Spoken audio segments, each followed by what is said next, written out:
terjadi apa ya, drama-drama yang sebenarnya bisa diselesaikan tapi kok nggak selesai gitu bang. Iya. Dan ya itu dramanya di internal keluarga gitu. Sebenarnya bisa diselesaikan dengan cepat tapi kayaknya diulur gitu dan makin banyak masalah. Saya jadinya putus lah dengan saya memutuskan udahlah bodo amat gitu. Tapi sekarang akhir-akhir ini karena viral lagi dari Bu Hastri dan itu dari YouTube-nya Bang Freddy Sudaryanto juga. Jadi naik lagi kan, viral lagi. Iya. Luar biasa sih, keren. Iya. Ibu sampai sekarang masih terakhir mengikuti nggak yang perkembangan kemarin di Polda, Bu? Mengikuti bang, siap, izin. Saya juga masih berhubungan baik lah sama semua saksi yang pernah saya wawancarai gitu bang. Sama Pak Rahman juga gitu. Masih berhubungan Bu ya? Oh iya. Berhubungan baik secara sesama manusia ya bang ya, terjalin kan nggak ada salahnya gitu. Kadang saya ngasih semangat, kadang Pak Yosep juga nanya kabar gitu, saya juga jawab. Iya gitu. Terus dengan Bu Mimin juga, dengan pengacaranya sih kalau sama Pak Rahman kemarin waktu di pemeriksaan sih saya ada komunikasi dengan beliau. Terus sama Arif juga komunikasinya baik. Saya kenal Arif gara-gara kasus ini juga bang. Arif anaknya Pak Mulyana Bu? Benar itu anaknya Pak Mulyana. Iya. Yang polisi itu.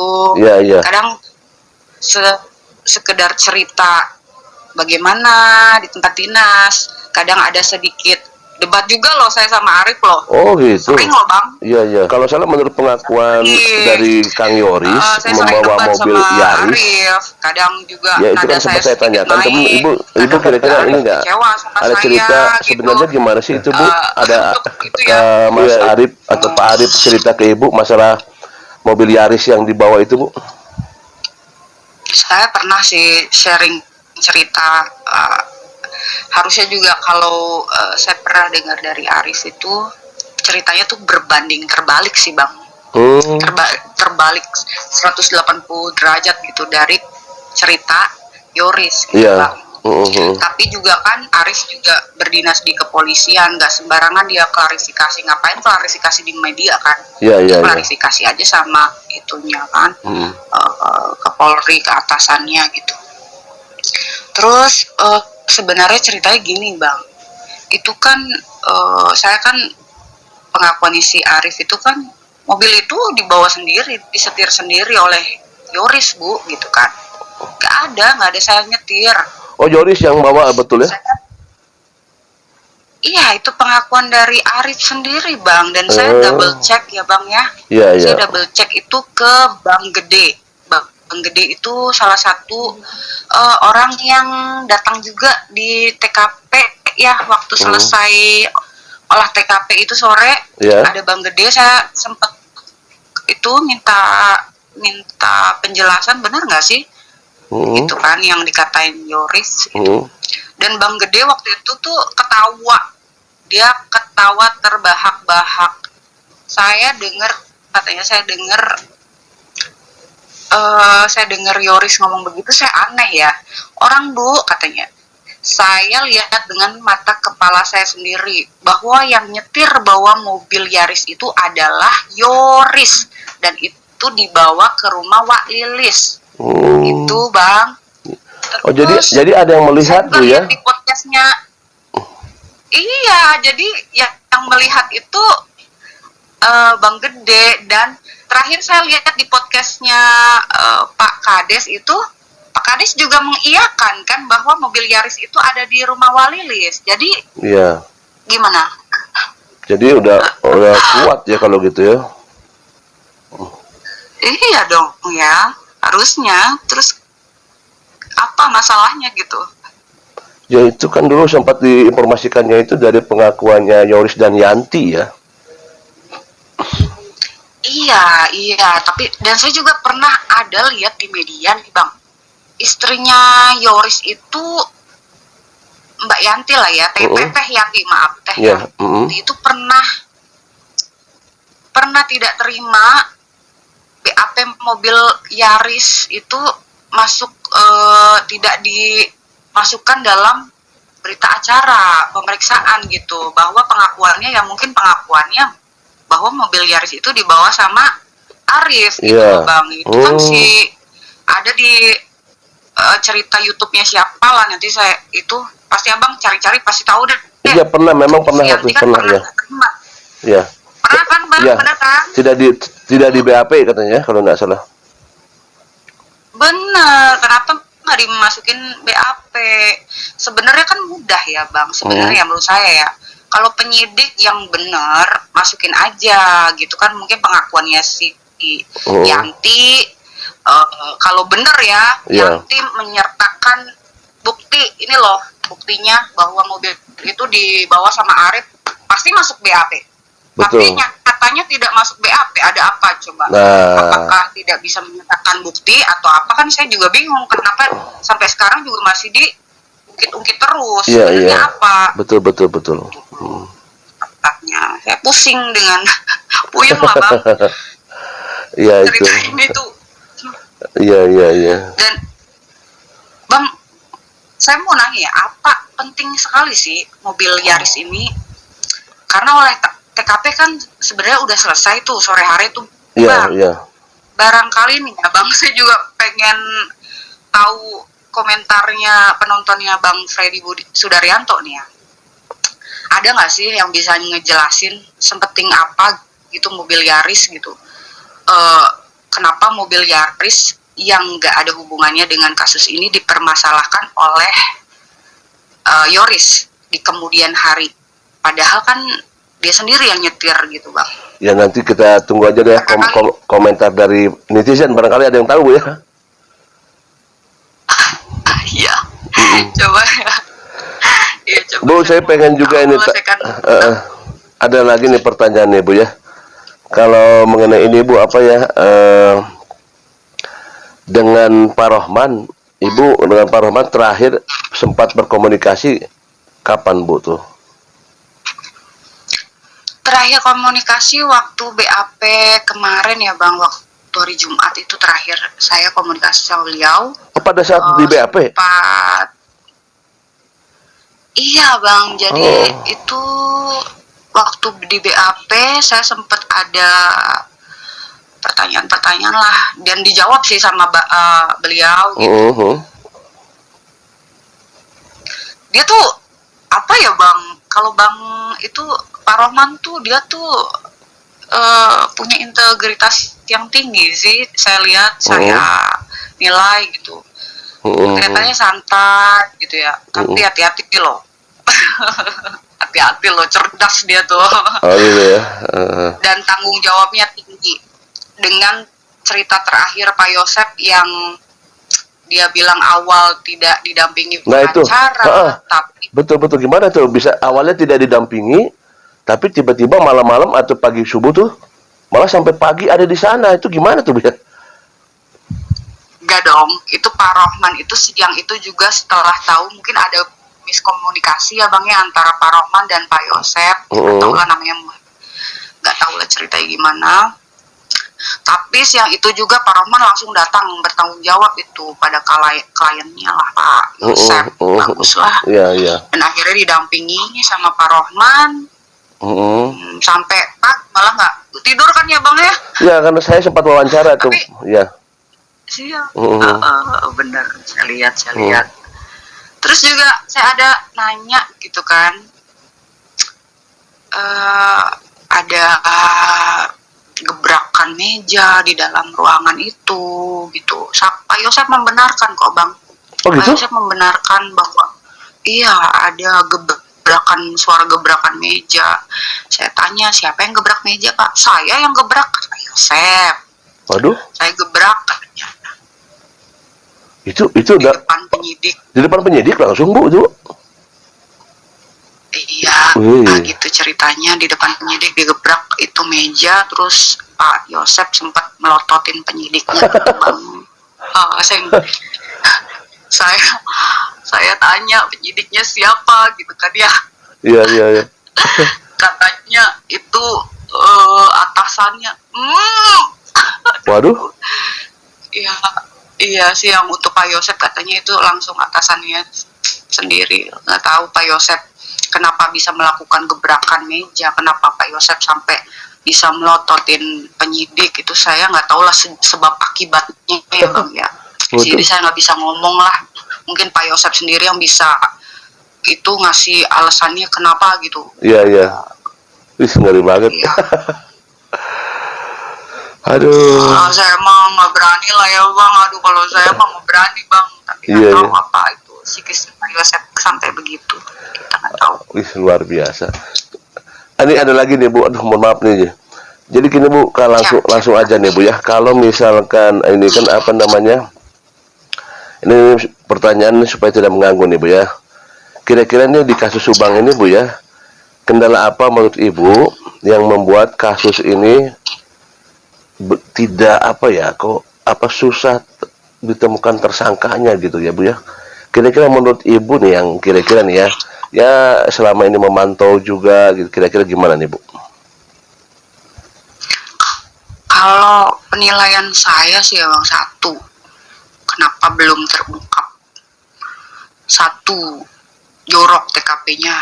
Jorok tuh tanda kutip ya kayaknya udah dibahas sama para itu ya Bang ya. Master lah. Betul. Ya itu saya juga bingung kenapa jorok. Kan pagi itu juga Pak Yosep langsung datang ke Polsek, terus polisi juga pada datang gitu. Iya. Maksudnya terkontaminasi gitu Bu? Itu SOP-nya bagaimana? Itu saya pertanyaan. Saya mohon maaf ya sama Polsek Jalan Cagak itu, saya mohon maaf nih, saya tanya juga SOP-nya gimana gitu sampai TKP itu jorok. Pertanyaan orang awam, apa ada yang menjorokkan gitu? Apa ada sesuatu yang sengaja diitukan atau tidak gitu? Kenapa kok SOP-nya ke TKP jorok? Bu Hasri sampai bilang TKP-nya jorok gitu kan? Kok bisa gitu? Mungkin polisi baru cengar juga, mungkin tahu gitu SOP kalau ada kasus pembunuhan itu harus bagaimana gitu kan. Tapi nggak tahu ya, saya nggak ngerti juga ada apa di situ. Terus bingung juga, saya lihat ada wawancaranya kakak iparnya Yanti juga malam-malam. Kejadian itu juga ada wawancara di dalam rumah, padahal rumah itu sudah dipolisikan. Alasannya ada takut barang hilang. Padahal orang sipil ya itu ya? Ya kan itu orang sipil kan, bukan aparat kan? Iya gitu kan ya, orang sipil.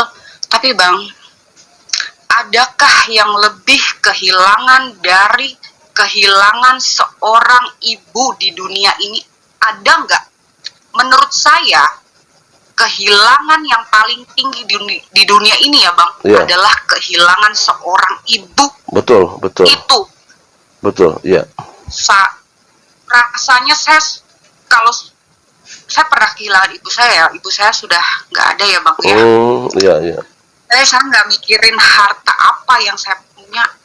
Mungkin kalau saya bisa milih Bang, tolong balikin ibu saya itu.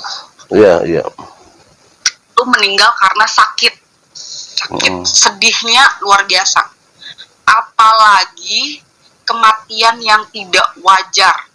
Harta, benda yang kita punya itu rasanya nggak ada artinya Bang. Betul. Saya masih ngerasain sedih kalau inget ibu saya.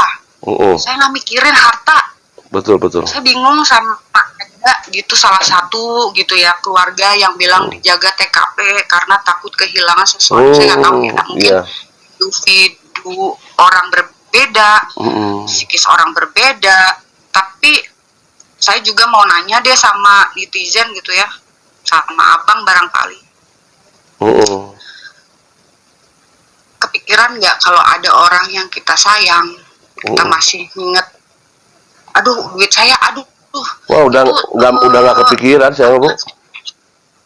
Udah nggak kepikiran. Kunci saya, aduh nanti pecah, aduh nanti tas Hermes saya nanti dicuri, aduh nanti, ada nggak? Enggak lah, Bu, nggak akan kepikiran, Bu. Ya itulah ya Bang ya alasan. Nggak tahu lah, saya ngerti apa yang terjadi. Kayaknya ribet banget deh. Alasan lain juga ada pengakuan yang berubah-ubah yang bikin bingung. Menurut saya pribadi ya Bang, curigaan saya ya, pelaku di kasus Subang itu 100 langkah lebih cepat dari kecepatan cahaya Bang. Nah itu dia tuh. kayak gini Bang, mereka nggak tahu ya mereka itu siapa, tapi yang saya rasakan tuh kayaknya mereka itu kalau 24 jam mantau media deh. Kayak lagi musim mangga jadi makan mangga. Iya. Lagi musim layangan beli layangan. Iya. Terus apalagi ya alasan belum terungkap ya,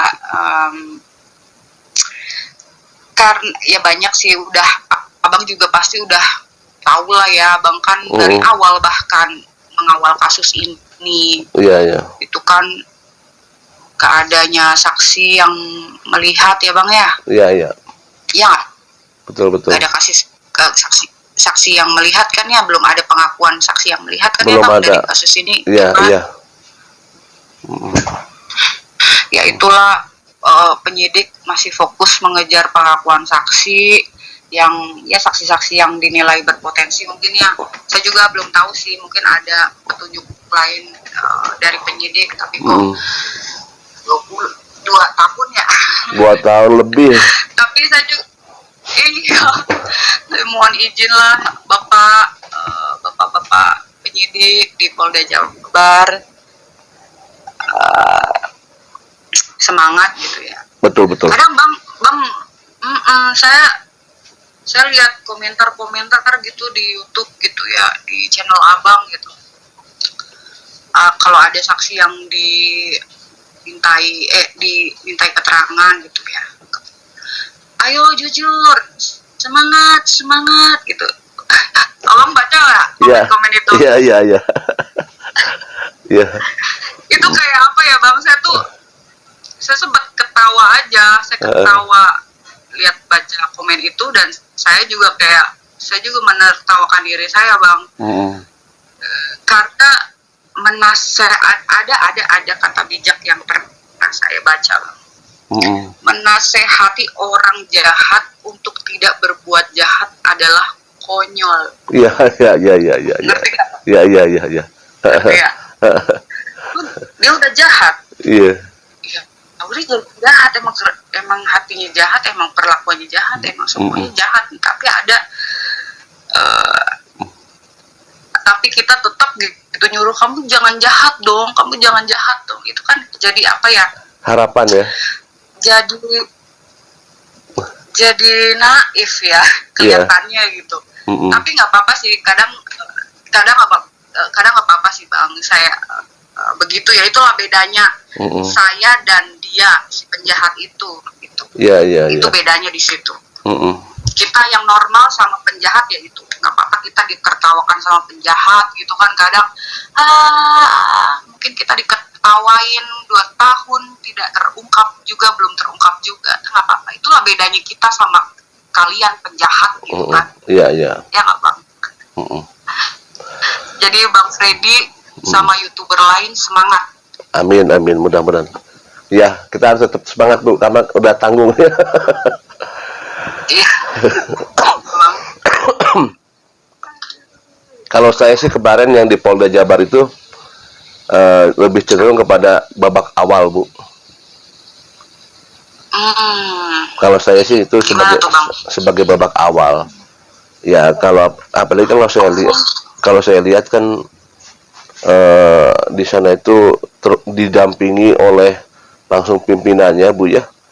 Saya nggak tahu itu apakah dirnya atau wadirnya, tapi mobilnya ada terus di depan, memantau terus. Jadi seolah-olah memang ini sepertinya apa yang disampaikan oleh kuasa hukum, bahwa pertanyaan-pertanyaan yang di BAP dari awal sampai akhir itu dikumpulkan dalam satu malam, satu hari gitu ya. Jadi ini ada kemungkinan, inilah babak awal gitu Bu, seperti itu kalau saya lihat sih. Oke deh Bu, kayaknya udah terlalu panjang nih. Kasihan nanti Ibu ganggu nih. Sekali lagi saya mohon maaf, udah Ibu, terima kasih banyak waktunya sudah mengganggu. Waktunya Ibu mau bicara sama saya, dan ini buat saya suatu kehormatan karena Ibu adalah seorang yang fenomenal di masa di koin 1077. Mudah-mudahan Ibu mau masuk lagi tuh. Bang Heri itu yang hebat, anjas. Iya. Baik Bu, terima kasih banyak loh Bu waktunya Bu ya. Ya Bang Freddy, sama-sama, semangat selalu ya Bang. Ya, terima kasih. Ya, assalamualaikum. Waalaikumsalam. Ya, demikianlah pembicaraan saya dengan ex koin 1077 yang sempat fenomenal, sempat fenomenal dan banyak sekali masuk ke dalam berbicara komunikasi dengan para saksi-saksi. Dulu saya sempat menghubungi Diki, susah sekali, tapi dengan koin 1077 kok bisa, luar biasa. Kita tunggu lagi informasi-informasi selanjutnya. Assalamualaikum warahmatullahi wabarakatuh.